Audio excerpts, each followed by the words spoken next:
Strategic planning.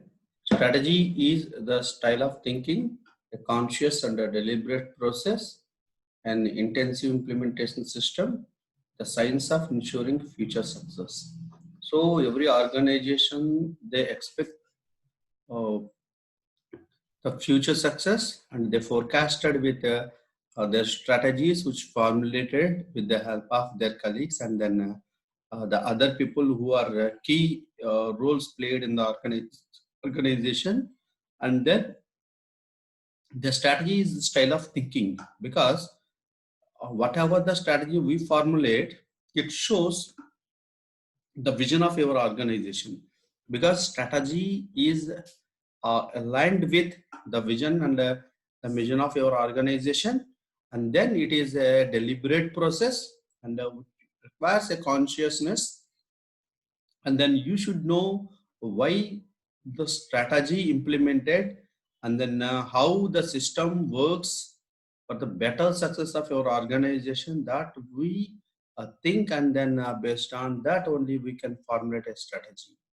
So strategic planning serves several purposes, not only the future of your organization or organizational effectiveness, but also defining an organization's identify, preparing for the future, analyzing the environment. We can scan your environment and analyze your environment, so that we have a complete data regarding whether our strategy can implement or not. So you have a focus, and you create a culture of cooperation, because implementing a strategy, it requires cooperation with all your colleagues or all your superiors and subordinates. You have to know the new options, you have to generate the new options, and you serve as a guide for the daily activities of your organizational members. And then you and your strategy will work with the organizational members to get the best results for the future success of your organization. The importance of strategic planning is not only thinking and then work for success, it it encourages the people and their motivation towards the organizational objective. So then only we can know the organization and the organizational influence on the other members in the organization.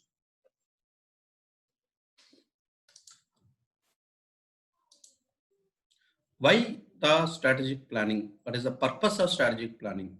It helps the organizational identity. So every organization, they check for, or they work, or they strive for the identity, because if we have a good identity, we can easily attract the stakeholders for the development of all future requirements. So without stakeholders, or without identifying by the other stakeholders, or the external environment, so you cannot run, or you cannot uh, you cannot achieve the expected result without an organization's identity.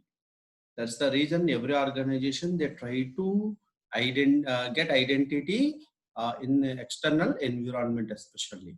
And they also develop the internal identity, that is through the employees and the employee motivation or employee engagement practices done by the organization. And second one is helps organizations prepare for the future. So if you have a great strategic planning, so that it really helps to your organization for the future, because without proper planning, especially the strategic planning, general planning is different from strategic planning. General planning is only meant for day-to-day activities, and then which is only interacting with organizational needs. But whereas the strategic planning, it has influence not only the organizational needs, and not only within the organization, it may go beyond the organization. So we can have a great future. And then if you want to attract the more, and not only the customer and stakeholders, you can also get a good image. It only possible with a good strategic move. Without a strategic move, you cannot get a identification, as well as you cannot assess, or you cannot sustain in future on your future objectives. and enhances ability to adapt the environmental changes. So you require to know the what are the environmental changes, and then what are the abilities we required. So if you identify the environmental changes, but if you are unable to adapt it, it means that your forecasting is wrong or your strategic move is failed. So you have an ability to adapt whatever the changes in environment or whatever the future environmental changes, you forecast it, and you can have an ability to adapt it. For example, if you take the COVID or pandemic situation today, you have to know, and then based on the pandemic issues, you have an ability to adapt it. So what can we do, and then how can we change in organizational environment, and what are the requirements to adapt the newly changed environments, and then what is our future and its objectives. Everything you have to adapt it. No, you still continue with the same, it may be a failure. So you have already planned something, but due to the pandemic, it may be a new issue come into your existence. So then how can you sustain with the new environmental changes? That was an important issue that is not included in your strategic planning. At that same situation, you have to adapt the new one, and then based on the adoption, you have to change the entire process or entire planning of your organization, so that you can easily adapt, and you can strive towards the organizational objective. Right. Next one is it provides the focus and allows for better allocation of resources. Every strategic planning requires an availability of the resources, and then how can we allocate it the best. So here we can more work and work on the better allocation of resources, and then you have to focus, and you can get a good result, because every process requires an input. If you are not planning properly for allocation of your resources, it definitely lead in unexpected results. That is the reason you better allocate the resources based on the requirements and based on the achievement of your strategic objective. So it requires a proper planning, and it requires to get the success of the organizational members, and they are happy with the allocated resources. That is also very important, because the human only work on your planning. So you have to allocate the best resources to these humans, so they will work properly, and then we can get the expected result. Next one is produces an organizational culture of cooperation. Oh yes, we can take a great example of Tata Consultancy Services. They have a great culture of cooperation of all the colleagues, and then all other people, those who are in the team, and then the work. So they cooperated themselves, and then they can get the best results. We have a great studies on TCS today, and as well as we have several companies, they are having a good culture of cooperation, and then they can share the workload, they can share the work of individuals, and then they divide the individual works into different time slots. So everything which is possible only with having a good culture of cooperation. So if you don't have that culture of cooperation, whenever you require an help, or whenever you require a necessary to get something, it is not possible. That's the reason you require a cooperation with other people. If you help, then definitely they will help. If you share, they can definitely share. So you this sharing, helping, kindness, these are all somewhat the culture which we move from you to the other people, so that it become a great culture, and it will really helpful for your organizational success. So you just produce the culture of cooperation with with under your the great leadership, and with a great cooperation. So, and it allows for the consideration of new options and opportunities. If you have a great strategic plan, or else it is a fit planning fit. So obviously we have number of options. So in which manner we can go, or which manner we can take it as take from and everything which is having a good opportunities. So you consider those options and opportunities for the betterment of your organization as an individual also. It provides employees with the information to direct daily activities. So the strategic planning really gives us the information. What information, what are the daily activities, and then what is our role, and then how can we, everything that is the information it provides to your employees, so that we can implement this particular plan is very easy. Because planning is one phase, implementing is another phase, getting the result is another phase. So if you want to implement it as a successful one, it is only possible with the proper information provided to the executive members, especially those who are involved in implementing the plan. That's none other than your employees. So you can provide the employees with good information. It definitely yields a good results. So that's the reason we have to study the strategic planning. And then most of the companies, they have taken a sample of different strategic plans, and based on that, they will get these particular benefits, and they can sustain in the competitive world. There's a link among organization and unit strategic plan, job description, and an individual and team performance.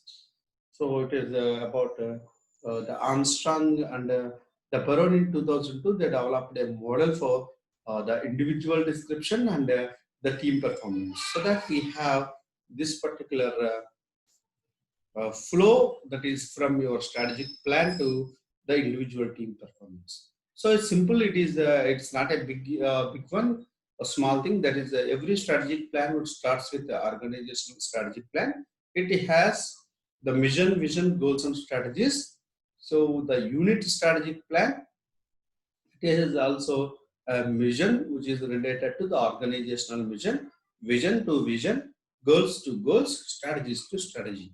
You have organizational mission, vision, goals, and strategies. We can take the vision of organization and then we frame the strategic plan, one of the vision, and we can take it from the vision, and then we formulate one vision, goals, and the strategies. So which are matched with your organizational strategic plan. So every strategic plan is a part of your organizational strategic plan. So we can take one part, and it may be taken as the organizational strategic plan as your system. Unit strategic plan is the subsystem of the main system, so that we have a clear edge information, and then what we can do or what we cannot, that will decided by the unit strategic plan. So next concept is job description, tasks, knowledge, skills, and abilities. We can describe the job, and then what is your role, and what is the things you do, what is your execution, and everything we describe in the job. And then based on that only we can implement the above the plans, and then we can achieve the goals, and with the strategies implemented by you and your team. And then every task is new for an employee. So the task, and how can we implement the task, that were clearly described by the team manager or a supervisor, so that we can implement the task in a easy manner. But here, the task for achieving a task, it requires a team. That is the reason we have to select the knowledgeable members and the skilled people, and then we can check the abilities of those people, whether they are implementing your strategic plan or not, so that we can frame or formulate a new strategy, and then if required, so we can change some of the important or necessary steps in the strategic planning. So here, when you are implementing, we have get some errors. So you identify the errors. It requires the knowledge, skills, and abilities. If the team members are very well knowledge regarding what is our strategic plan, and then what are the expectations of the results, and then we compare these two, and then based on that we can work. So that for implementing these things, we can identify, yes, this is our objective or this is our plan. So that if you implement like this, we cannot able to achieve it or we cannot attain it. So that every time you have to check and then go. If it requires, we have a flexibility of changing some part of the plan with the help of authorization of your superiors, so that we can change and we can get the performance. That is the fourth one, that is individual and the team performance. In that individual and team performance, we check the results of individuals, and then it has a whole team. And then based on that, we can know the behaviors of individuals, the team, and based on that, we can develop the plan. So if it requires a developmental plan, definitely we can develop it. So when you want to implement or when you want to link your organizational strategic plan with the team performance, it is only possible with and linking each and every phase with the productive members. So whenever you want to implement a plan, it requires a productive members.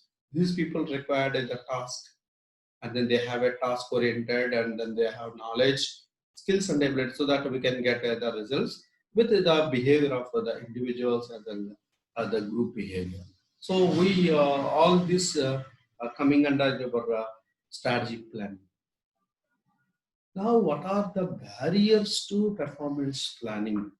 So is it important, or else is it easy to implement a performance plan? No, it is not a simple one. It requires the uh, so many. We have to resolve so many problems, and then you have to achieve achieve with the planning. So it is not a simple thing. And then basically we have some barriers or some problems while we are performing a plan.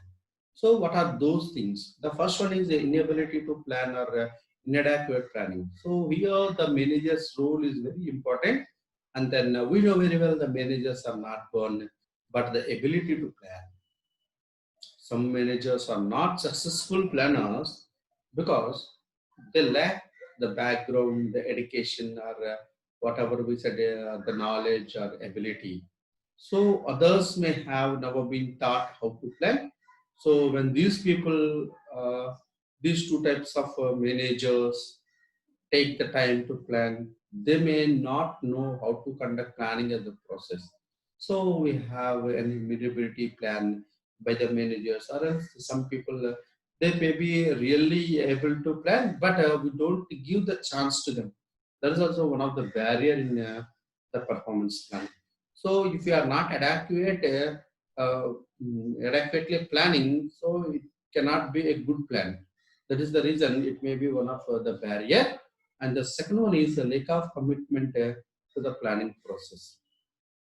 So the development of a plan is a hard work. It is not a simple work. It requires so much of commitment, and it is much easier for manager to claim that he or she doesn't have the time to work through the required planning processes than to actually devote the time to develop a plan. Another possible reason for the lack of commitment can be a fear of failure. So some people they are not committed because oh no, we didn't get success, or else we never get success, or they may be fear of failure. So these type of reasons, it may be one of the barrier, and as a result, the managers may choose to do little or nothing help in the planning process. And more people, especially the managers, they don't want to take a risk. That's the reason also they are not committed to the planning process. So they can change smaller things in the existed plan, and then they continue. That's the reason today we are lack of infrastructure in Indian industries, or there is no research and development. So these are all the failures of not planning well. So if you want to perform well, you require to take a good commitment. So if you have a great commitment, so obviously you can plan well, and then you can easily forecast the future. The third one is inferior information. facts that are outdated, of poor quality of information, or not sufficient quantify can be major barriers to planning. No matter how well managers plan, if they are basing their planning on inferior information, the plan will probably fail. So you don't go for the inferior information, and then you better collect the base information so that the plan is very easy. You don't consider only the voice of your managing directors or board of directors. They are in at an inferior stage, but you don't get those things because they want only the success. They may have a fear factor.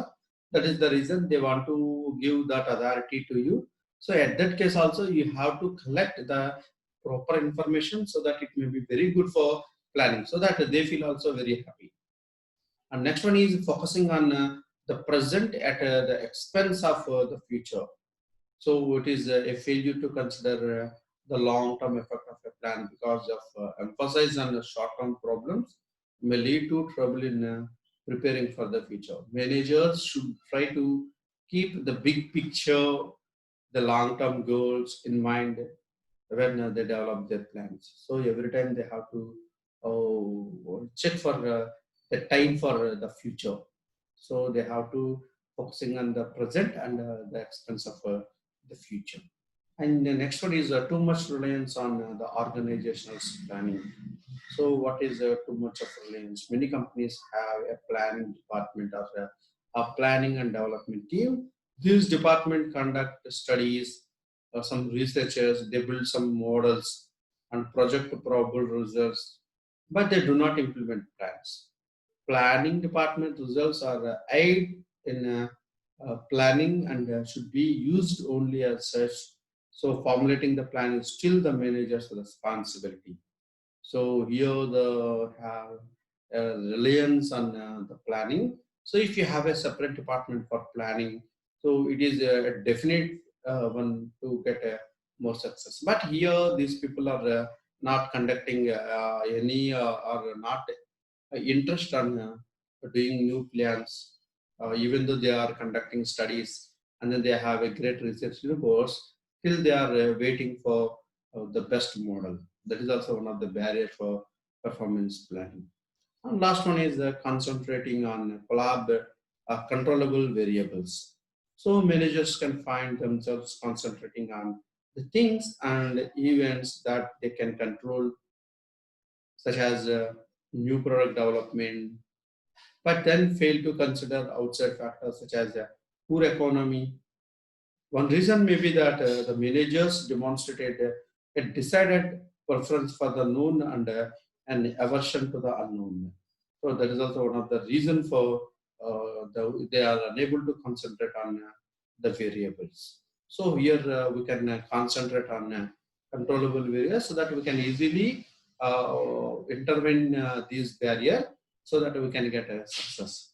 So the good news about these barriers is that they can be overcome. We have so many successful plans, and the managers need to use the effective communication, acquire the quality of information, and solicit the involvement of others, so that we can easily overcome these barriers and we can get a success. So performance planning is required for a better performance of your organization, and then it is only possible with the proper information whatever you have, and then how effectively you communicate with your employees and the organization. It may be only possible with the quality information you have, and then how the organization trust you is also very important factor, so that it reduces the risk of uh, uh, uh, risk of organization, and then other people may don't have any inferior information, so that we can easily move with these plannings, so that we can easily overcome. If you have these guts and these qualities are there, if you have fulfill all these particular needs. So thank you very much for the today's session, and then now